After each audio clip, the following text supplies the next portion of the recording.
Hi everyone, I've got a Toyota Verso here on a 15 plate. Just doing the pollen filter on this. Just going to show you which one it is. That's the pollen filter, that's the part number there. That's all you need, it's a cabin filter as well. So I'm going to show you how it's done. Here, it's in the glove compartment. It's quite easy to get to, but it's right at the back there. So what you might have to do is, if you unplug this here, if you just unplug it and then gently push the glove compartment in, and then do the other side as well, so the whole thing comes down.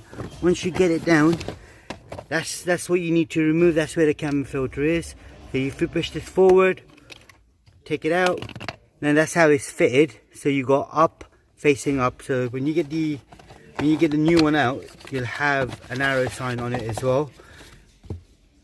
There it is, as you can see.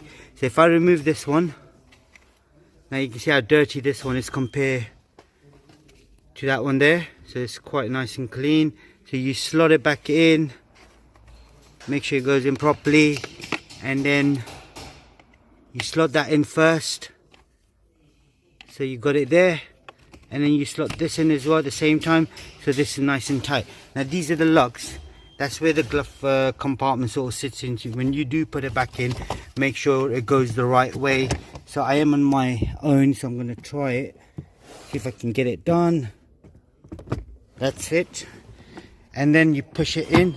Once you pushed it in, so this is solid now, and then you can connect this back up. That's it. That's all you got to do on your car as well. Any more information, please do let us know, and we'll try helping you out.